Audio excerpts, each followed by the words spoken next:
Good evening and welcome to the 10th lecture of the Pagir Saturday meeting series, Jyoti Prasad Agarwala and the Formation of Assamese Identity. I just wanted to give you a small introduction about who we are and what we do. What does Pagir mean? Pagir is a Tamil word which means share, and that's sort of exactly what we do here. We post a lot of videos on our YouTube channel where we share our knowledge of subjects related to the sciences, to the arts, to the humanities. They're all very basic introductory lectures because we wanted to make them accessible to people who may not know enough about it. Ever since lockdown started, we've been conducting two different kinds of meetings. The first is our Thursday session, where we take a piece of literature, be it a short story or a poem. We have a reading of that particular piece of literature, and then we have a discussion about it.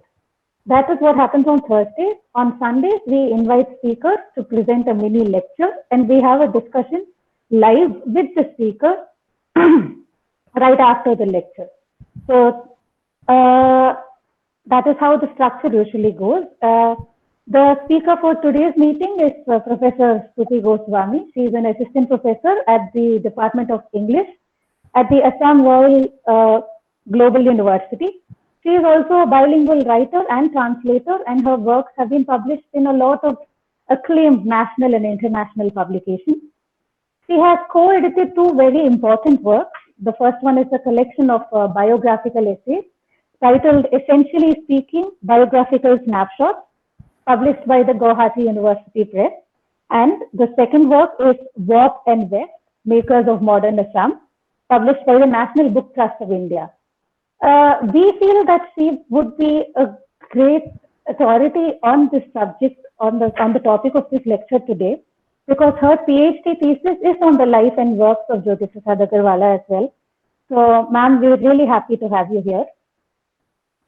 Customarily, every meeting will begin with a very short poetry reading. So we have Inin here to read a poem by Jyoti Prasad Agarwala himself.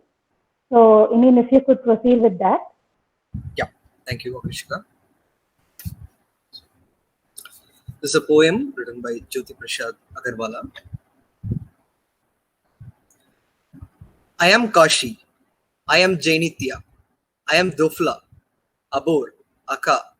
I am the Singpho, the Miri of the plains, the youth of the Subanshiri. I will be the victor. I am of the Kachri, the Koch, the Mage, the Rajbongshi, the Rabba. I am the Lalung, Sutia, Lushai, Mikir, Garo, Mishimi, Kamiti, the Angami hero. I fight for equality and friendship. I am the one who labors in the tea garden. The Na Assamia, the new Assamese. The Maimin Sinha, the village Nepali. The skilled dancer of the Manipuri. Of so many hills and plains, of the waters of 100 streams, I flow, taking all in my path to be one with the Brahmaputra. Thank you.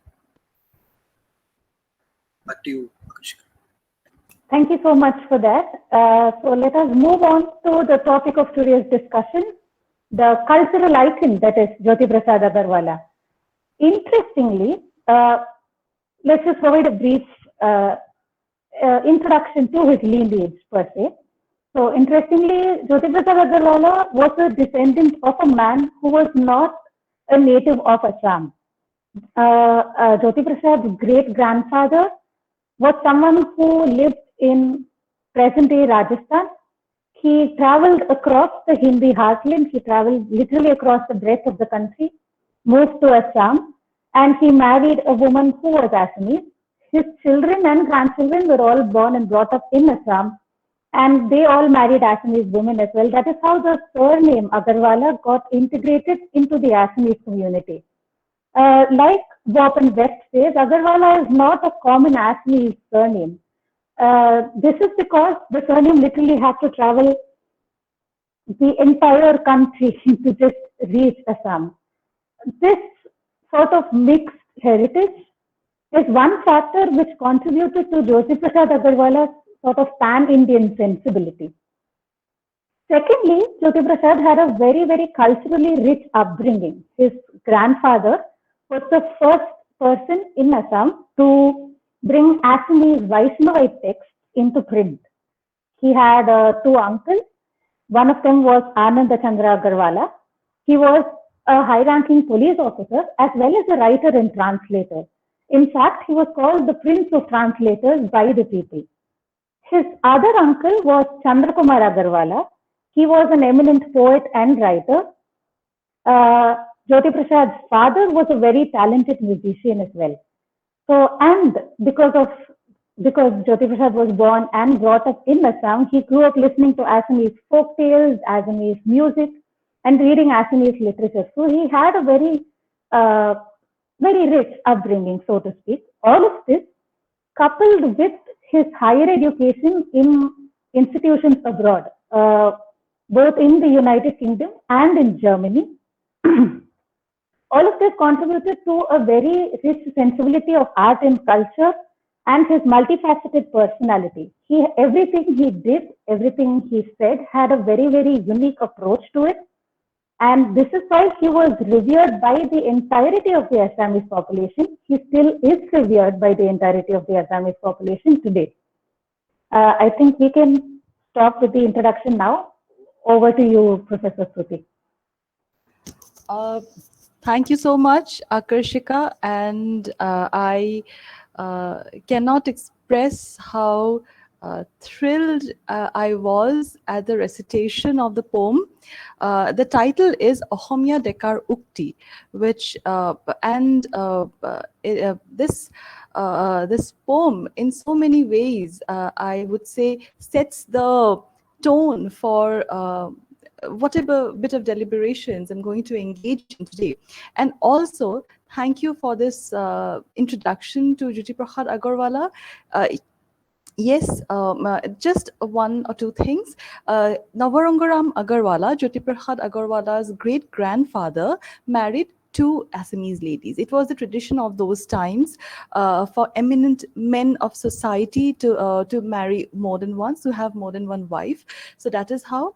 And of course, let me also add, unlike what Akarshika has said, I am no authority as yet. I am a student and I like to see myself that way only. Now, coming to this topic of Jyoti Prasad Agarwala and the formation of Assamese identity.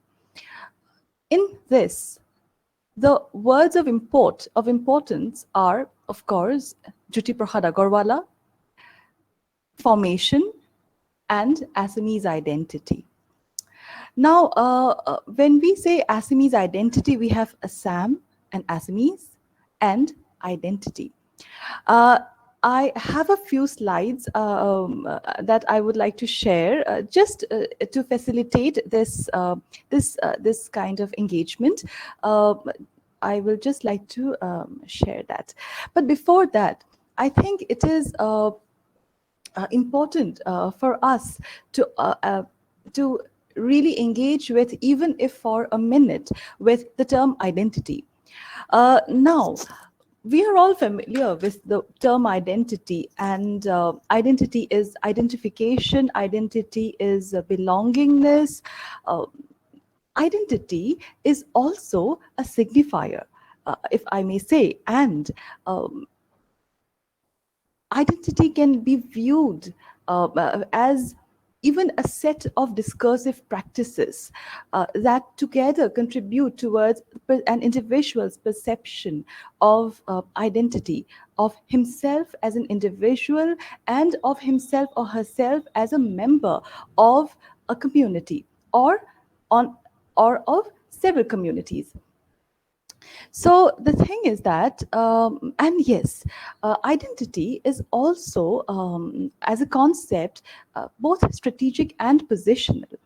And further, to take a couple of more seconds, identity is is a deferral, if I may even use the term, because identity is never static. It is a dynamic process and it is constantly in evolution, which, however, does not mean that there will be a total alteration. No, but it is something that keeps evolving with time and with various circumstances and factors, because ultimately, when we talk about identity, we will have so many power structures at work, or so many factors to take into account: economic, very importantly, social, historical, ethnic, political, uh, and if we even talk from the perspective of the 21st century, media, from the perspective, no, the media and even social media play a role, whether we like it or not, in this whole understanding of identity. But when we talk about Jyoti Prasad Agarwala, and when we talk about the formation, when we talk about Assamese identity, I think these are some uh, pointers that, or these are some of those uh, points on which we may kind of, base ourselves as we move on. So this is identity, and now we come to Assam. I would like to share a couple of images. Just kind of give me a few seconds. Sorry. Okay.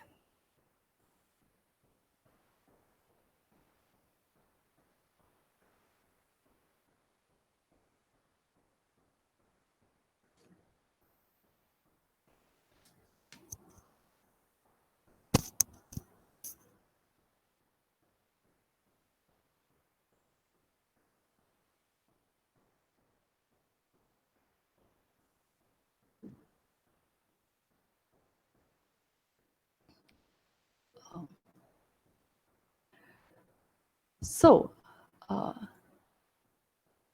I would like to actually share a couple of images of Assam, as in, so to speak. So this, of course, is how we understand Assam today. This is the map of Northeast India, and the sources mentioned in the slide. And this is how we understand Assam today. But what Assam as a spatial category, or even Assam as a territorial entity is today, was not the same as it was around the time of India's independence in 1947. And the same goes for Assam before that, in the colonial period, during the entire colonial period. In fact, it was only towards the end of the uh, 19th century that there came to be a rough framework that kind of, established, in, so to speak, what Assam was in British India, from the territorial and from a political also perspective. And then again, when we talk of Assam and Assamese identity, we also go back beyond the colonial times. So, what I just want to emphasize here is the fact that this whole concept of Assam, as we understand vis-a-vis 21st century or 20th century, late 20th century even, is different from how it was earlier. And there have been this alteration of boundaries, alterations, and these fuzzy areas, these blurred boundaries in even. And all of these are important for us to understand. So, of course, this is a map of Hindustan by James Rennell. And as it is evident here, what was there in the previous image do not really exist here as such, if I may even say. And then quickly, this is a political map of medieval Assam. Of course, the term medieval again is open to discussions, I would say, medieval Assam. But by medieval Assam, we have to understand somewhere roughly the 13th, 14th, 15th centuries, or maybe till the 16th century. Then this is the Assam during British rule. And I'm sorry, I could not really, for certain reasons, I could not really get into a lot of my own documents that I have. But anyway, Now, this term Assam has had its own history and all of that, and history. There have been various terms as attached. No, the term Assam came much later. But what is important for us to understand is that uh, the time in which Jyoti Prasad Agarwala lived and wrote, the first 50 years of the 20th century, that was a time. That is also that was a time when this concept of Assam per se came to be solidified, if we may even say, and along with that we associate the whole question of Assamese identity. Now, the point is that all through history, if we may say, we all know that human history is a history of migration and assimilation. And in Assam also, it was not different. We have substantial waves of migration taking place. And yet, these migrations, the subsequent waves of migrations only added to the diversity of Assam per se, of Assam as a political, cultural space. Now, the point is that even before the colonial times, it is true that to quite an extent, this region that we call Assam today, that we're discussing, was relatively isolated from the cross currents of the greater part of India. Whether it was the Indo-Gangetic, whether we say this in the context of the Indo-Gangetic civilization or the Islamic civilizations.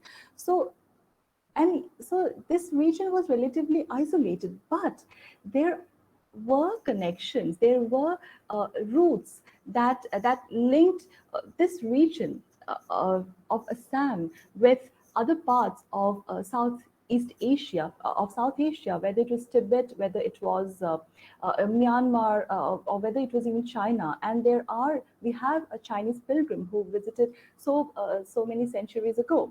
And at the same time, there were also trading routes between what is Assam and also other parts of India. I do not personally. So anyway, you prefer the use of the term mainland India, but for ma'am, just a moment, please. Hello. Yep. Yes. Could you please hold the mic closer to you? Oh, okay. I'm sorry. It is not very. Is this better now? Okay. I'm sorry. Thank you. Thank you so much. Okay, thank you. So the point that I'm trying to make here is that despite the relative isolation, there were contacts with Chinese civilization and culture, and with other and other parts of India, as we understand, quote unquote, mainland India. And it is also because of this that, especially with connection with China and Myanmar and these areas of South Asia, that knowledge of smelting of iron, for example, it reached Assam. It is said to have reached Assam even before it reached other parts of India in the Gupta age. So we have all these accounts that we can read in Amolindu Guha, for example, or even in other texts like K.L. Borua's History of Kamrup and so on. So now the point is that this indicates the not only connections through trading routes and all with other parts of South Asia and other parts of India, but it also at the same time reminds us of this, once again, of this diversity that exists, the diversity that kind of exists in Assam today due to subsequent waves of migrations. And we have migration from the eastern side. So we have so many of the Tibeto-Burman communities. We have, at the same time, we also had Austroasiatic communities. And then on the other side, from the western side, we have Indo-Aryan migration. And we are all still talking about the pre-colonial times, and we have all the successive waves of migrations. And of course, the most probably the most significant would be the Koch Rajbangshi and the Koch communities and the Ahom community that really played a very, very important role in shaping the cultural and historical narratives um, of pre-colonial Assam. Now, to skip a bit, I'm sorry, to skip a bit and to come into the colonial times. So, the first incursions of the British into this region into Assam is dated to the later part of the 18th century. And since then, of course, till 1826, when the Treaty of Yandabo was signed between the Ahoms and the British, and that led to the annexation of the whole of Assam under British rule. Till then, all these successive waves were taking place of a British incursion into Assam. And once the colonial period began, of course, there were various other factors also. The Anglo-Burmese War took place and all, but we'll not go to that. So there have been constant demographic alterations, and these demographic alterations are also alterations, modifications, reordering, restructuring of the cultural identity of the people who lived in these places. And I think somewhere the poem that was recited at the very outset of Jyoti Prasad Agarwala, it gives us an idea of the various ethnic communities and the other migrants. The Ahomias that's mentioned in the poem is basically the peasants and all those people who migrated from East Bengal, today what is Bangladesh. So, so we find this, and therefore discussions of Assamese identity formation has usually and a lot of times been posited on this colonial period. And it seems valid from the point of view that, on one hand, there was the emergence of colonial modernity, primarily due to the advent of Western education and the exposure of many youths of the 19th century in exposure to metropolis culture or to places like Calcutta, and also exposure to Western education, and further the culture of documentation, that the aggressive kind of documentation, the push for documentation that we find in the British time, the colonial rule, that also is ascribed to as one of the factors that contributed directly or indirectly towards the this whole process of identity formation. However, I would like to probably locate this process of identity formation a little beyond the colonial times, and probably try to trace it to the 16th, 17th centuries, when a social reformer and religious reformer called Shonkordev, he attempted in his own ways to simplify the religion that prevailed, the religious practices, who brought in, and he he propounded and preached a religion, a sect rather, called the Ekohoron Nam Dharma, that spoke about equality of all men and women in the eyes of God, that did away with the rigid rituals, the rigid Brahminical practices that were prevalent in 15th, 16th centuries. I'm sorry, 15th, 16th centuries in Assam. And Shonkordev, of course, this is also the time when we talk about the Bhakti movement all over India. But somewhere, probably what lends Shonkordev distinctiveness, if I may use the word, is his use of art to not only popularize his ideals that he had propounded as part of Ekohoron Nam Dharma, but also to educate people about religion, about spirituality, and also simultaneously these efforts of Hongkordev through various art forms, whether it was the devotional songs called Borgit or the dramatic form, the Onkya Bhavna, and so many other way, and the translations that he had done. So all of these also not only educated the people in their own ways, but also but also contributed towards giving uh, towards probably forming some kind of a base uh, to this identity narrative. Of course, the whole term of Assam and all of that has its own trajectory, but this egalitarian approach of Hongkordev, this bringing together of people from different creeds and religions under the same umbrella, all of these really and further this whole use of art, all of these together help shape an identity narrative that was distinctive and that was inclusive. Inclusivity and egalitarianism um, are hallmarks, if I may say, or are at the very foundation of Hongkordev's philosophy. And of course, after him, his chief disciple Madhav Dev and others, they continued through institutionalized practices and all, and they were fishers also later on. But that is outside the purview of this discussion.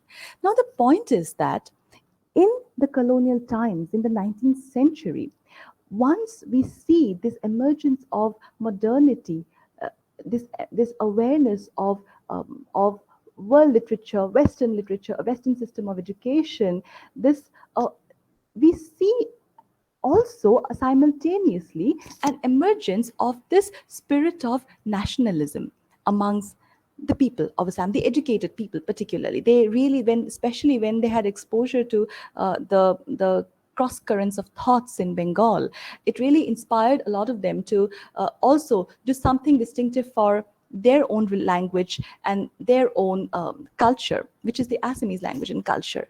So in this colonial period, what we find, and of course, so what we find is that Hongkordev, the figure of Hongkordev, being used to almost as a, not used, but being projected on as a fountainhead, if I may even say, as a fountainhead of Assamese culture, Assamese history.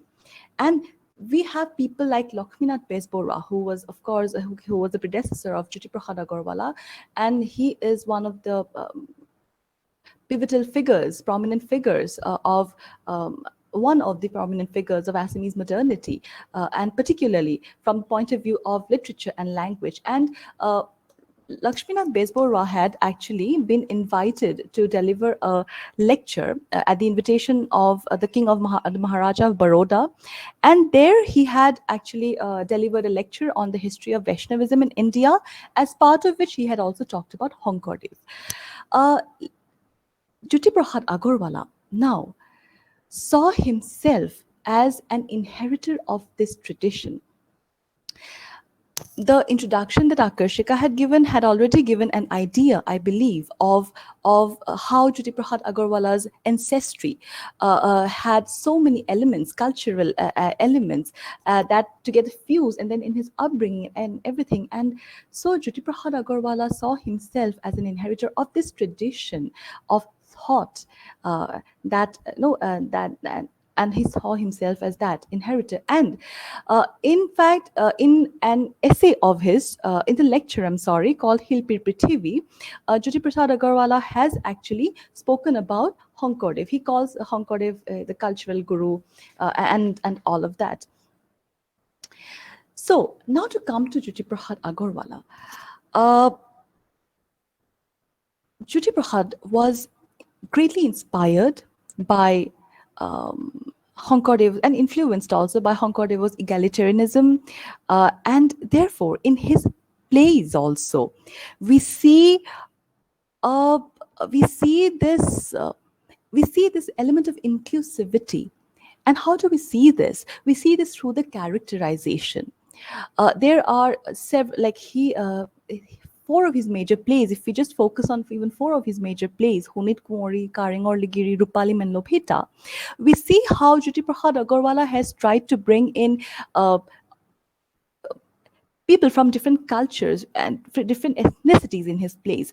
Of course, a lot of times, as in the play Rupalim, the communities are called imaginary communities. But or even in Karing or Ligiri, the community that is depicted is not specifically mentioned, but the certain terms are used that we find amongst the Ahom royalty, because the play Karing or Ligiri is about a prince, Hundor, and his relationship with the dynamics of his relationship with a palace maid. So in that play Karing or Ligiri, we have the terms being used that are commonly found, that are commonly associated with the Ahom royalty. So this was the poem, of course, Ahomia Dekar Ukti, and this. Now, before we proceed, I am just going to run through a couple of these slides to give an idea of what these plays are primarily. And so Karing or Ligiri, of course, like I just mentioned, this does not specify that it is the Ahom community, but terms like Sorgodev, which is used for the king, Ahom king, is used, or Rajma, which is the queen mother. So these are terms that are associated with the Ahom royalty and that are used in this play, automatically connoting that this is the Ahom royalty that is being probably depicted. And so that was Karing or Ligiri. This is a play Rupalim, and then there is one more play Lobhita that I would like to refer to. As I was saying, that inclusivity is seen in Jyoti Prasad Agarwala's characterization. So we have not only people of different ethnicities, we have Naga characters, 3 Naga girls. They are called Runuk, Junuk, Thunuk, and they appear in the play Karing or Ligiri. Then here also we have Prince Manimugdha, his city. In the depiction of his city, it is said that Buddhist influences are to be seen in the architecture of his city. Excuse me, and so it almost connotes as if, and then Rupalim's kingdom is said to be a easternmost frontier of the land, and then Manimugdha's kingdom is next to it, so on and so forth. So basically, different ethnicities are sought to be incorporated in a play like Karing or Ligiri or a play like Rupalim.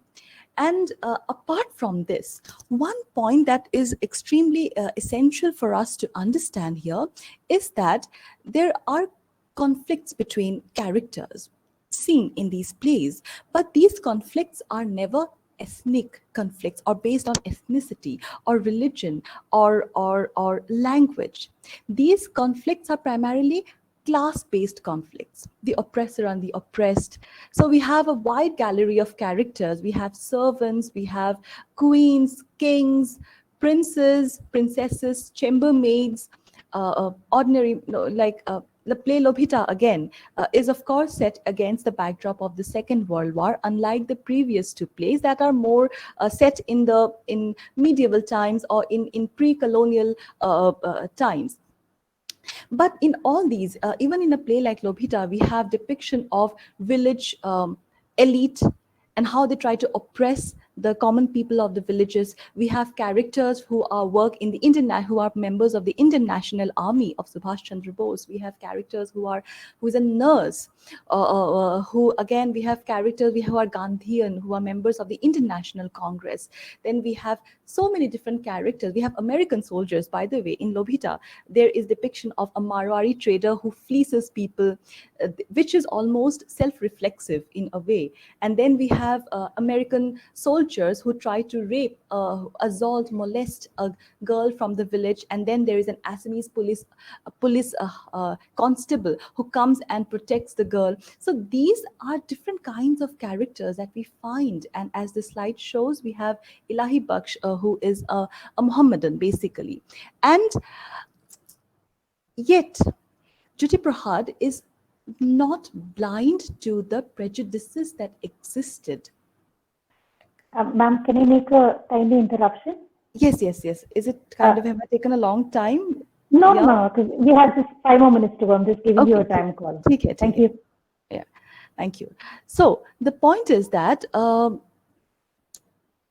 Jyoti Prasad Agarwala, because I've just mentioned the characters, I just want to emphasize that he does not simply whitewash the characters that he depicts. So they are presented as humans, and these wide range of characterization is also reflective of the demographic, probably the demography of Assam, to put it in a simple way. And further, what we also have is that we have these characters criticizing.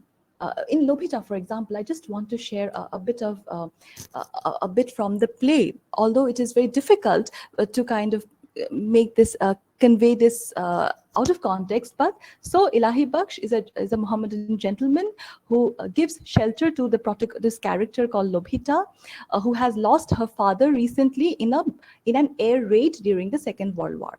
And so Ilahi Baksh gives her shelter. But what happens is that, and this is in Act 3, Scene 2 of the play. So the amity that has traditionally existed in Assamese society is depicted by Jyoti Prasad, but he is also not blind to how narrow-minded people can be.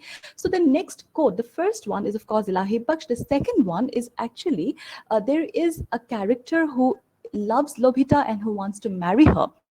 He is a member of the International Congress in this play, and he says he is a follower of Gandhian ideology.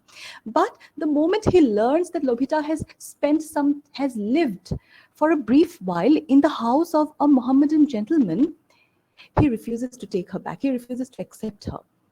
And that is when Lobhita criticizes him. So this is just Lobhita criticizing him, and he rejects this relationship. She rejects him. Again, in the play Rupalim, this is a long quote. I have kind of concised it a bit still.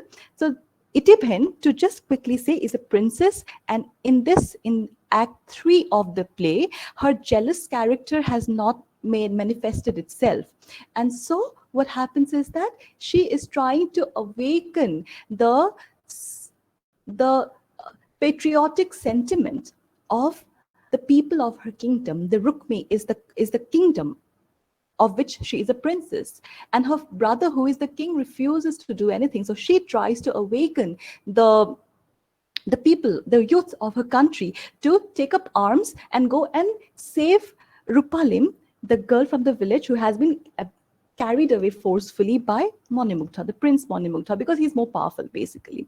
And when we read, and there are lengthy passages like this in the plays, now when we read this, we understand that this is not only about some imaginary community in the past, imaginary kingdom in the past. This is actually the playwright conveying this message to the audience, conveying this message to the people of his Assam, of the people, the Assamese people, to kind of stand up for their rights. So what we see, on one hand, we find this nationalistic sentiment vis-a-vis the freedom struggle that was waging at the time. At the same time, we also see this nationalistic sentiment vis-a-vis asserting the distinctiveness of Assamese culture. And yes, this is the end of the slides. I'll just quickly say a few more things regarding the point is that this during the colonial times, during this whole as nationalistic self-assertion that we find in the colonial times in Assam, there was this whole assertion of the Assamese language. There, of course, is a historical context for it. In the early part of the 19th century, in 1836, the Bengali language was imposed as the official language of Assam, and there was a lot of resentment among the people of Assam on this, and it for several decades, generations of children grew up. When they went to school, the few who went to school learned Bengali as a medium of instruction. Bengali was the medium of instruction in the official documents, also in the official proceedings also. So that in so many ways really intensified this if I may say, intensified this linguistic self-assertion that we find, and we find this through this linguistic self-assertion we find through various literary movements. So my point is that in the plays of Jyoti Prasad Agarwala, the language is very, very distinctively what we will say Assamese. There are idiomatic expressions that are borrowed from the cultural context of Assam, and so language is a very, and there are songs, and the Jyoti Prasad Agarwala used tunes from traditional Assamese songs, Assamese music, to really, give, while composing the songs, he borrowed from Assamese folk music and traditional Assamese music that was prevalent.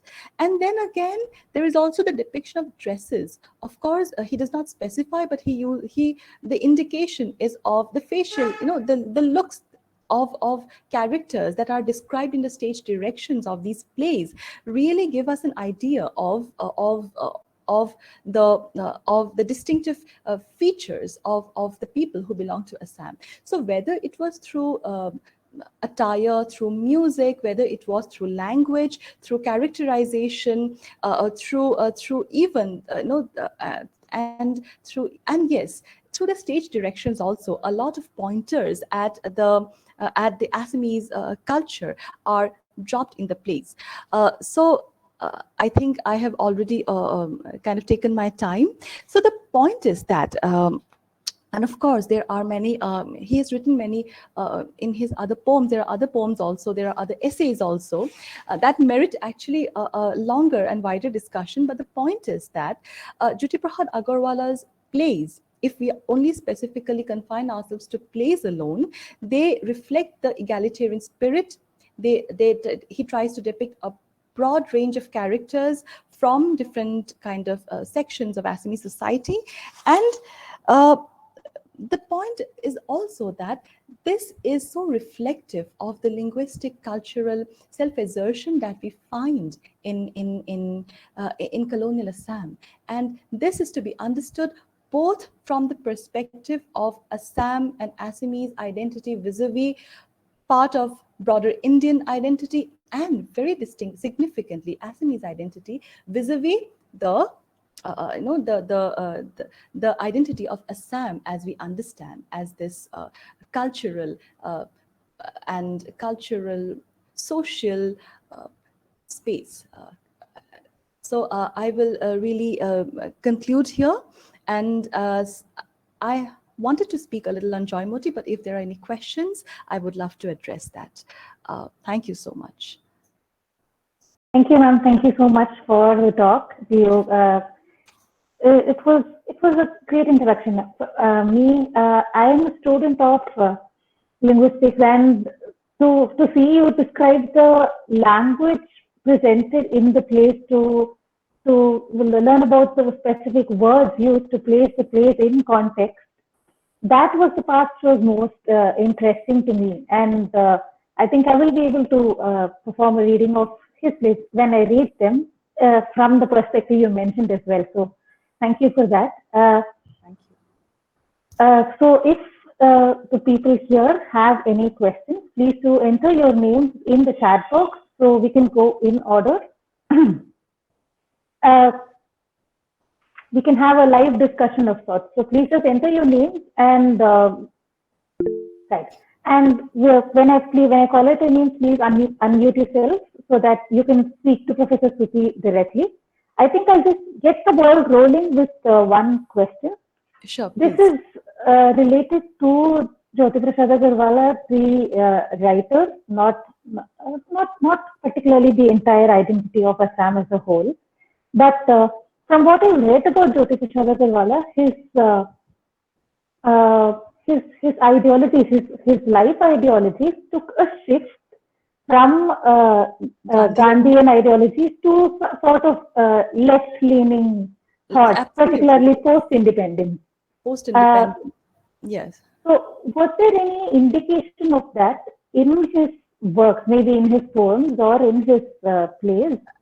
I'm so glad you asked this, Akarshika, because the last play that I had talked about, Lobhita, that really is a strong indication of this shift. Because you know what happens in the play is that Lobhita, at the beginning of the play, she speaks in favor of the Gandhian non-violent struggle. She you know she's shown to weave. By the way, this is something I really have to mention here, that all the three plays that I mentioned have female characters weaving.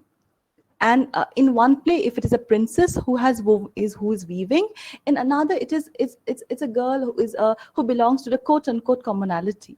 So this is also something that Jyoti Prasad was trying to show, how across class distinctions weaving was so integral to the Assamese to the Assamese community. Now coming back to your question, at the beginning of the play, Lobhita is at the loom. And why is she at the loom? Because she says that Gandhi has said, and that is how that. And how does she know? Because the local volunteers of the International Congress have been going on to the villages, spreading the word of Gandhiji. And so at the beginning of the play, we have this character, Lobhita, who is weaving, who is saying that Gandhi Bapu has said this. Gandhi Mahatma, I'm sorry. She says, Gandhi Mahatma has said this, we should weave, we should do this. In this way, we can contribute something to this freedom struggle so that we are free from the British. That is how the play begins. At the end of the play, Lobhita dies with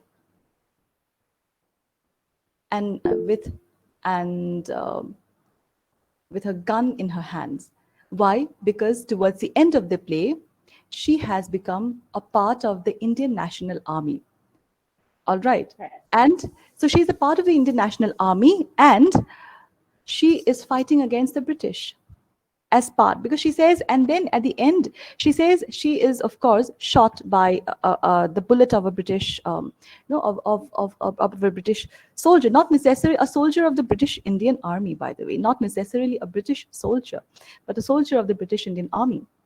And then she tells her fellow women, she says, don't take me away from here. Let me die on this land. Let me live, give up my life. So what Jyoti Prasad says, because in all the other previous plays, we see this element of passive resistance. But here we have a much more assertive female character that does not hesitate to take up. She takes up arms because somehow she also gets convinced that, she of course is made a part of the captured at Kohima because she's a nurse who volunteers. She's a nurse who treats the soldiers of the British American soldiers who are injured in the World War. But she's captured. Kohima falls to the Indian National Army. She is taken to the Indian National Army camp, INA camp. There she meets some other Assamese, Mr. Hazarika, there is a character. And then he kind of tries and makes her understand. And then she takes up arms and she fights against as a part of the Indian National Army. So this point probably can be seen as a very strong indication of how Jyoti Prasad also shifted from this whole non-violent positioning to a more left-leaning radical position. So I hope that addresses your question, Akarshika.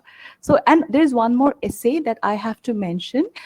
It is called Nalia Pulor Bipod Honkit, in which he really criticizes the atrocious, the oppressive measures of the state.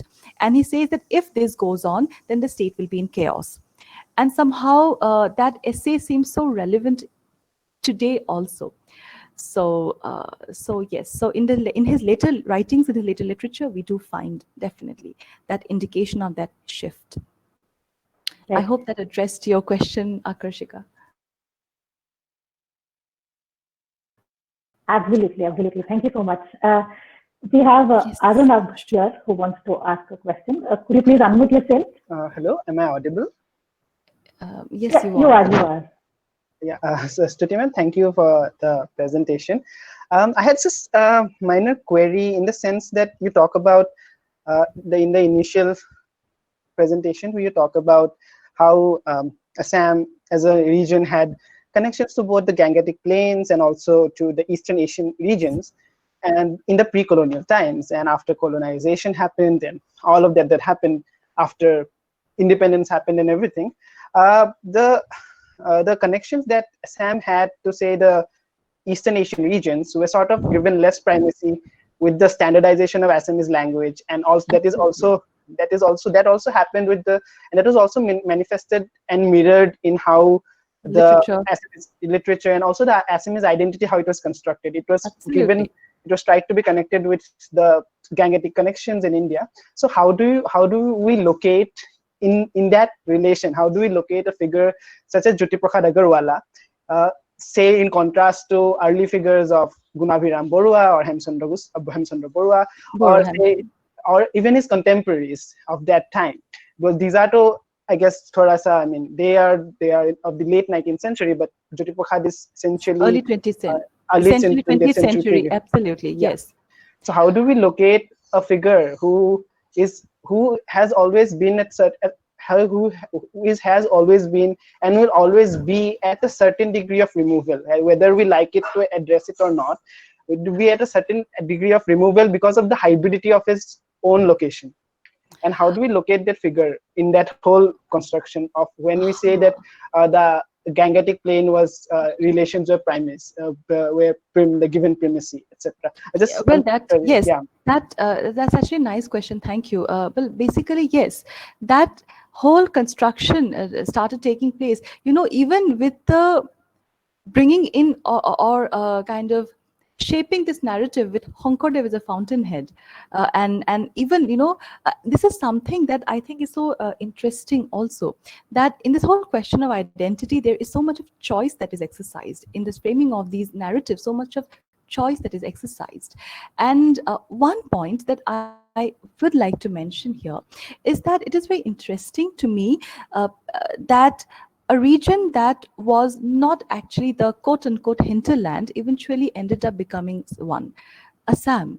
If we look at the pre-colonial times, I will definitely answer this question, but I just want to point this out because somehow a region that was not exactly marginal, quote unquote, eventually became a frontier region of the British India, with the sealing of these borders and all of that.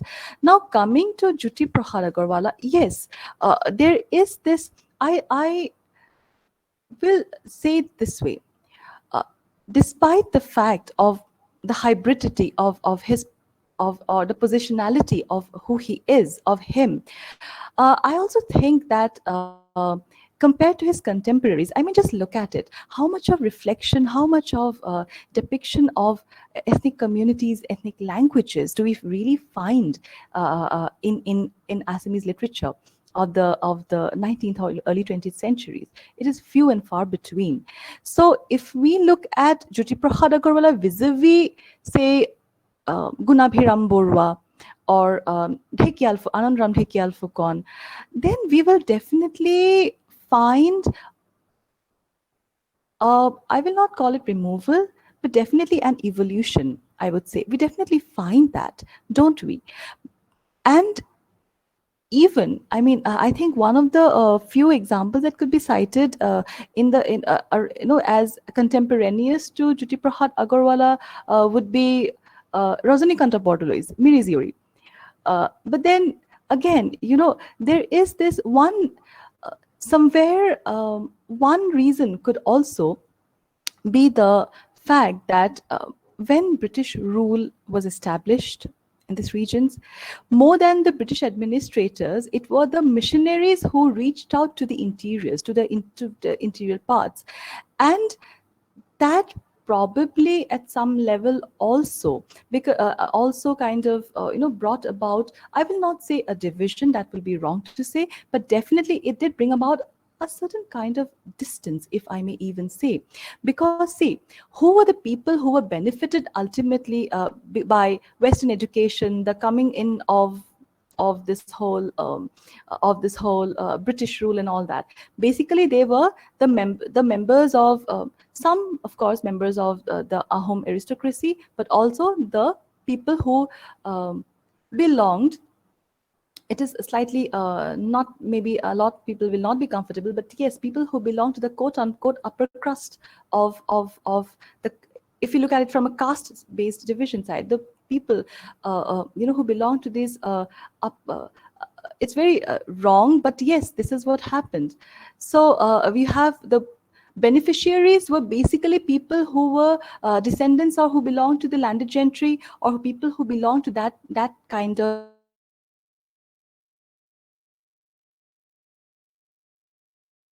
a reason. And yet, was it Arunav?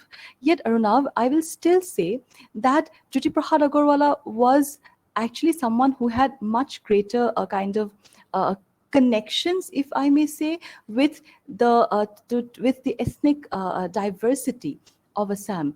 I think Joymoti can also be kind of seen as an example of it, because he attempted at least to, but then yes, Jyoti Prasad Agarwala is not perfect. No one is.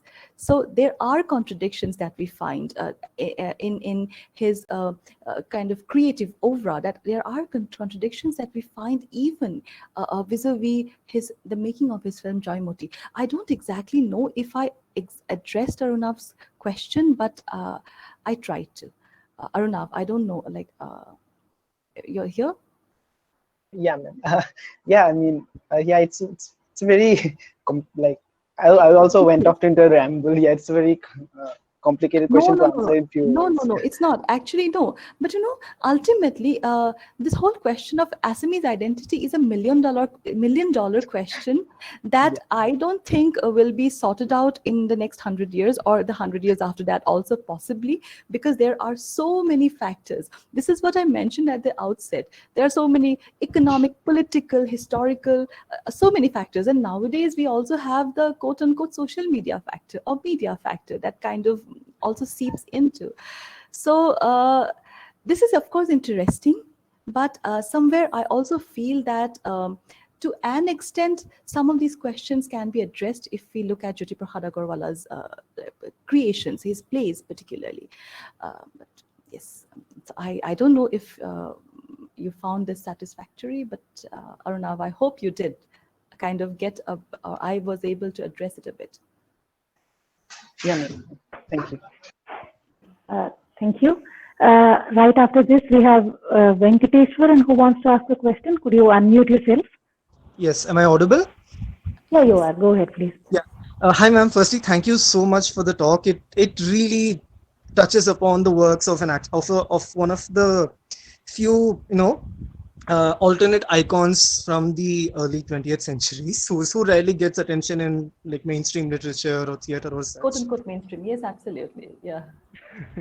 So I actually have a couple of questions, ma'am, but I kind of believe that they are connected in some way. So firstly, you had touched upon Jyoti Prasad, his more musical contributions or his experiments with music and such. So can you give us a little bit more on the context and let's say the history and how fundamental Jyoti Sangeet is to the in the more contemporary scenario, how it has been its place within the larger discourses surrounding Assamese identity and so on. And the second one is a little more pertinent, at least as far as I feel, is that ever since the Assam agitations, the idea of an Assamese identity has become far more turbulent. So how has, let's say, the larger Assamese intelligentsia, the larger Assamese literary or artistic, or even like the larger political community, how has it interpreted or reinterpreted Jyoti Prasad's work or his role as such, ma'am? So basically, I think what I'm really trying to drive at is, let's say, what have been some key voices which have kind of reviewed or taken a second look back at Jyoti Prasad as such, because it has been seen that, so for example, not very long ago, a very huge controversy erupted when a poet had included two major mythological / historical figures in his poem, apparently in a negative light, but then which was never really the case. It was more of a poem that was kind of to show how Assamese society has degraded from what, let's say, oh yes, Yeah, I think Yeah. his name was Nitin, if I'm not wrong. Nilim Kumar, Nilim Kumar. Dilip Kumar. So, so cases like that. So now that the past has become far more than just an idealized notion, or even a seemingly continuous identity formation. Now that you see these cracks forming. Now that you see that Assamese identity itself has become far more than a question of assertion versus whatever the opposite of assertion is here. It has become so much more complex than that. So how has Jyoti Prasad's role and how has Jyoti Prasad's contributions, how have they been engaged with, let's say, by writers or by artists? Thank you for these questions. Let me say first, it is very sad that somehow Jyoti Prasad has not been read to the extent to which he needs to be read. It's a fact. It's something I genuinely would say with a lot of emphasis, because a lot of these discourses in Assam here, as far as my limited, humble understanding is concerned, is basically focalized on certain ideas regarding Jyoti Prasad that have continued. It's almost as if, it is sad to say, Jyoti Prasad has been made into a cliche of sorts. And I'll be very honest when I say this, because it is, whether we like it or not, we have had this in recent times. We have seen an increasing tendency of homogenization, which is really scary. And especially in a place like Assam, in a community, in a society like Assam, which has been traditionally so multi-ethnic, multilingual, multicultural, is very scary, to say the least. This whole tendency of, for whatever reasons. Now the fact is that it is extremely sad that Jyoti Prasad Agarwala's plays, like I said in response to the previous question also, kind of would, I believe, help us gain some pointers towards which we can find these answers. But Jyoti Prasad has not been engaged. That is the saddest thing. And then there is also a lot of appropriation happening. That really saddens me, to be honest. Now, when I say appropriation, it is, say, suddenly, if a set of people start saying that Jyoti Prasad Agarwala is Agarwala, quote unquote, so he is from that community, it really negates. When this stuff like this really it negates all of that Jyoti Prasad Agarwala has tried to be. Yes, he also, like I said, he is beset with contradictions. But the point is that even today, Jyoti Prasad has been used in a very, very cliched way, if I may say. He has been clichéfied or something like that, if I may say. Now, to answer the other question of Jyoti Hongit, in his plays, at least, the songs are actually, they are contributory towards plot progression. The songs are not simply songs that are incorporated, number one. Number two, the song that eventually got the terminology of Jyoti Hongit, eventually, but again, the songs, they also convey these messages of, depending on the context, of course, they send these messages to the audience. So the songs were also a means for Jyoti Prasad to convey these messages, to convey his message, if I may say, to convey his message to the audience. Now, again, there is another figure that we also need to kind of I would like to just mention. His name is Bisnu Prasad Rabha, who was a contemporary of Jyoti Prasad Agarwala. They collaborated on some projects. He again is a very interesting figure. Now, what I would say is that Jyoti Hongit is a beautiful confluence of Western harmonies and also very local folk melodies. And then we also have some bit of elements of classical, particularly Western classical music. And then again, if we, I think one can actually discuss it from a musicological perspective, and then a whole range of interpretations actually come in. So the thing is that Juti Hongit is, of course, very much a part of Assamese culture.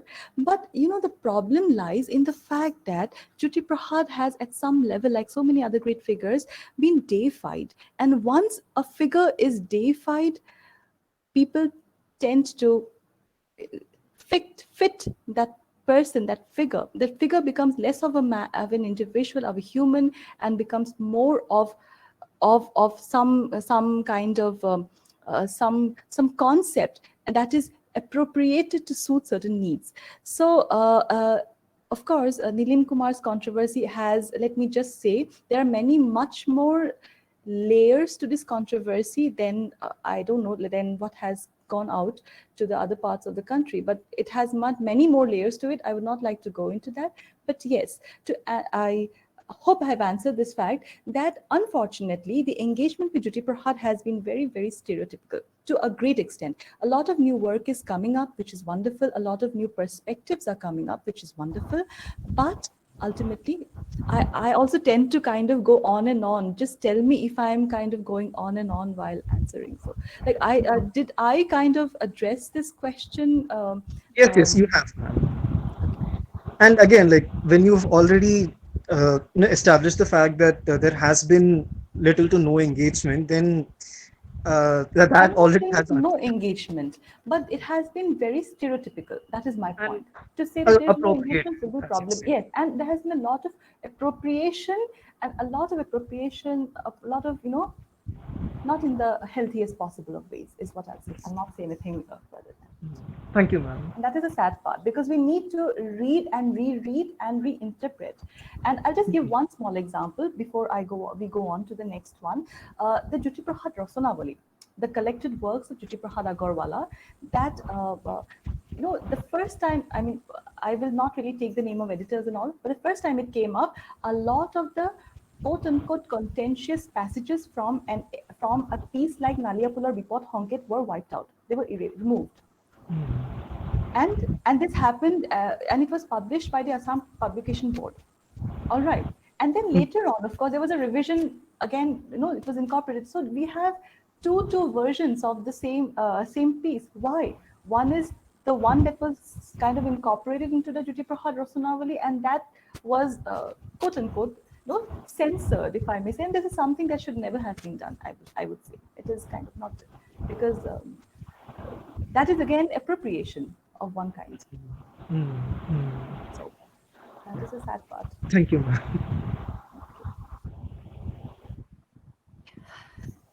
Right. So we have Jugati Sharma, who's actually typed their question out. Could you just talk a bit about Jyoti Prasad Agarwala as a filmmaker? You've already mentioned a little bit. Would you like to add anything more? Yes.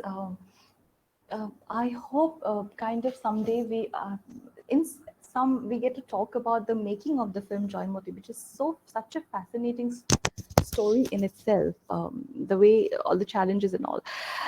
Okay. For one, Joymoti is of course, this film Joymoti is based on a play Joymoti by Lakshminath Besbora.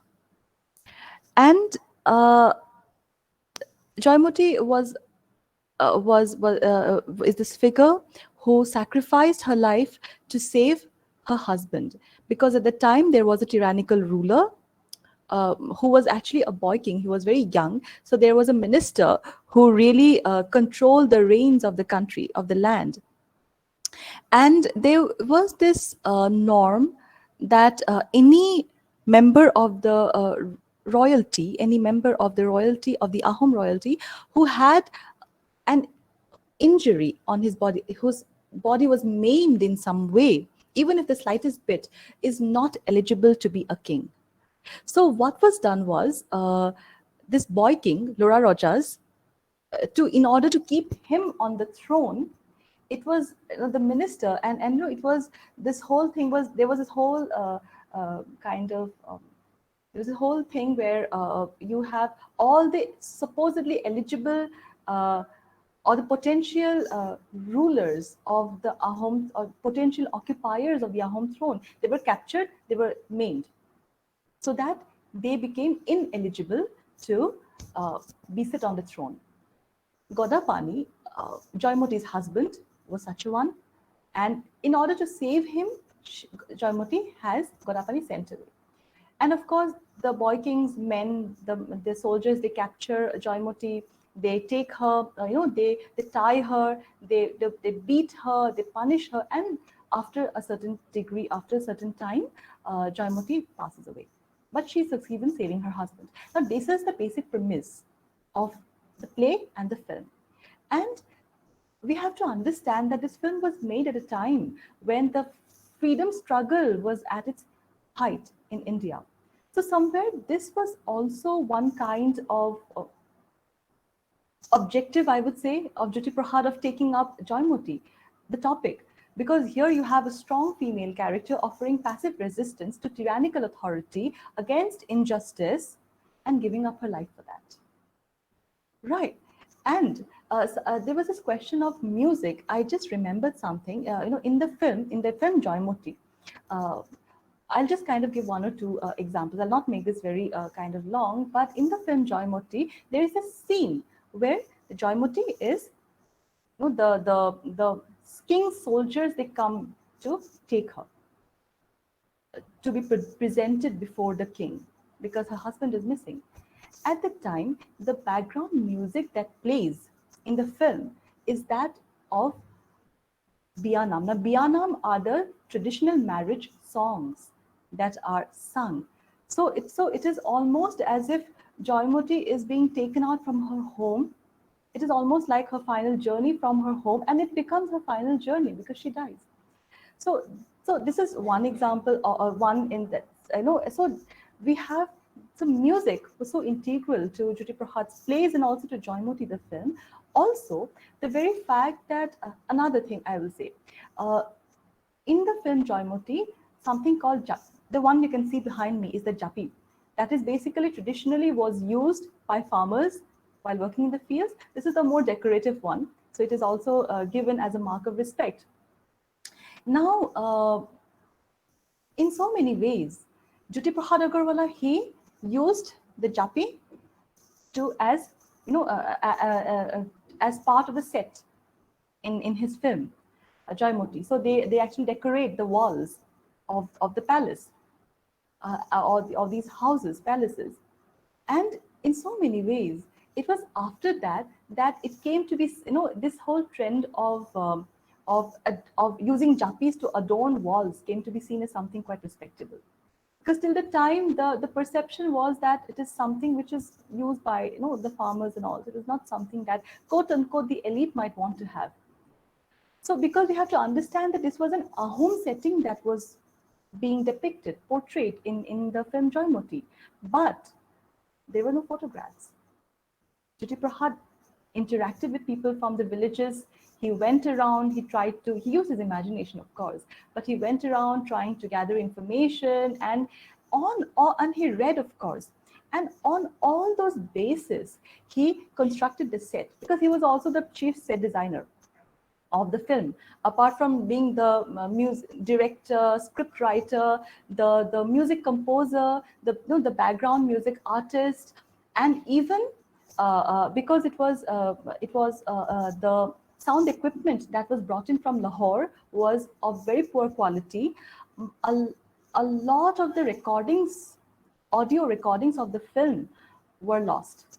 So Jyoti Prahad in Dhaka, in what is today Bangladesh, he rented a studio for a day and he dubbed for a whole range of characters, male and female both, because ultimately the actors and actresses of this film were people from the villages, humble people who had never really kind of acted. So Jyoti Prahad Agarwala's Joymoti is such a fascinating story of filmmaking in those times in Assam. Imagine. So they did not have. So a lot of the shooting was done in natural lights. So if there was rain, it was difficult to shoot. All right. In fact, and I'll just give one example. The banana tree, the trunk of the banana tree was used to make pillars of the palace in the film. But there were rains, and Assam, of course, has torrential rains, during the monsoon season. So there were leaks, and then they had to be kind of, modified. They had to be worked on. So it is so interesting. Thank you to Jadida for asking for asking me to speak on it. But also, there were advertisements. This is the last thing I'll say about the film Joymoti. Well, Jyoti Prahad was very, very determined that this film will not be like the mythological kind of films that were being created in India at that time. Okay, so the point is that, so therefore, the setting is realistic. There are actually a couple of essays that Jyoti Prahad has written on filmmaking and his ideas of how Assamese cinema should be. So the fact is that he said, and he was determined it will be realistic. His plays are also quite realistic that way. So it will be realistic. There will be no mythological thing. It will be based on something to do with Assam's history, something to do. And therefore, the attire that is worn by Joymoti is the attire that he gathered that was worn by the Ahom royalty and nobility. So in the attire, again, the set design and everything. So so that is a thing. So the setting is realistic. It is very sad that there's just one print of the film that is available. That is a damaged print. Altaf Mozid, unfortunately, he is no more. So Altaf Mozid, sir, he really did a lot to save this film. Otherwise, it would have been lost into oblivion, lost forever. There's just one print. It's a very poor print. I have one. I'm not sure. It might be available on YouTube. I'm not very sure about it, but that is the only one. But yes, there's one sad thing. Jyoti Prahad was determined that only women from respectable families would act in his films. There will be no one from red light areas and all, because filmmaking was seen as something very dubious at the time. So he chose a young girl in her teens, Ideo Hondikoy. Now the sad thing is that in the film, she addressed the act, and this is 1930s. So in the film, she addressed the actor who played her husband's role as Bongohor Deo, which is her husband. And as a consequence, she was excommunicated, literally. She lived a lonely life. She never got married, of course, and she got no recognition. So Jyoti Prahad vis-a-vis Ideo Hondikoy is a different kind of dynamic altogether. Because I feel that maybe he should have really stood up for her when society was really kind of, baying for her blood, if I may say, because she lived a lonely life, and she died in 92 or something. I hope that addressed the question. Rajadita, thank you. There's a question. Yes, I can see the question in the chat box. Yeah, can I just read it out loud because the audio is being recorded? Yes. So Srinivas says that he has a problem with his microphone, so he's typed out his question here. Apart from the regional, traditional, and Bengali literature, are there any other literatures or writers he was exposed to? Was he a voracious reader? How would you evaluate his influences in modern Assamese literature? Oh, thank you so much for asking this, because somehow in that half hour I was kind of trying to put in everything, and I'm so glad you asked this. Yes, he was well read, because there was actually, his uncle had a newspaper, and he, at a very young age, he joined his uncle in the press to help bring out this newspaper. So he was exposed to a lot of different writers, and very importantly, in Assamese literature, I mentioned Lakshminach Besporwa a little while ago. Now he is one of those pioneers of modern Assamese literature, as it is said, because he and a couple of others, they were at the forefront of linguistic literary movements of Assam, and they brought out a periodical called Junaki, that discussed Assamese literature language. There were lots of debates, there were controversies, and so on and so forth. But there was a lot of discussion happening on Assamese language, and so Jyoti Prasad was exposed to that. Apart from that, he was well acquainted because see, in his plays, it is said that we find the influence, and he acknowledges also at places the influence of Ibsen, and in his plays, the influence of Maeterlinck in his plays. And then also, if we judge it from the point of view of the extensive stage directions, we will be reminded of George Bernard Shaw. And remember, Jyoti Prasad Agarwala spent a few years in Europe in the 20s, basically. 20s, and that was a time of literary modernism. And he was exposed to the whole range of literary artistic kind of developments that were taking place in Europe. So he was definitely, in fact, he went to learn filmmaking, and he wanted actually to get a film made in Germany at Universum Film AG, but it did not happen. So he decided that when he came back, he would make a film in Assam. So he is a voracious reader, and his influence in modern Assamese literature is immense. If we look at it from the point of view of drama, theater, in the 20th century Assamese theater, he brought a lot of realism into Assamese theater. The stage directions, like I have already mentioned, like there is in Lobhita, there is one scene. It's a lengthy passage, and it is all stage direction. Basically, there are no dialogues. And I'm just giving one random example. And there are others that can be found. So these were innovations that he was attempting, because, and then of course, this whole incorporation of different cultures, this attempted incorporation of different cultures, the stage settings were very interesting. And also, very importantly, we find this cinematic element in his plays, and that is greatly owing to his training eventually. And he has that is also seen. So modern Assamese literature was definitely benefited through his plays, through the poems that he wrote, also through the essays. And his plays are, of course, they are of great literary merit, and because I've already mentioned the idiomatic expressions and all. So a lot of colloquial words were also used in the plays. So that is also something that is so important, because the lines. And one last thing, when a character who belongs to maybe medieval, who is shown to belong to medieval times, speaks, it is not necessary that the character will speak in a language that is alien to the audience.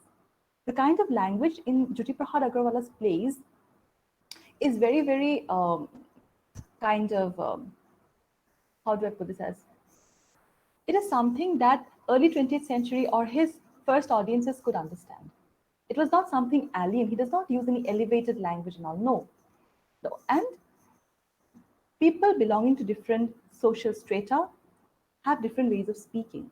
That is reflected in the language of his plays. So also that is something. So he has, of course, he is a great, he is a cultural, literary icon. And then so many of his songs were patriotic songs that he composed. And he would, when he was in Europe, okay, I'm sorry, I can ramble on and on about Jyoti Prasad. So like, so yes, so he has a lot of, he has tremendous impact. Thank you for asking the question, yes. Our final question of the night is from Inin. If you could unmute yourself, Inin. Yes, Prashika, am I audible? Yes, yes. Yeah. Sure, you are. Go ahead. Okay. It was a good presentation, ma'am. Thank you.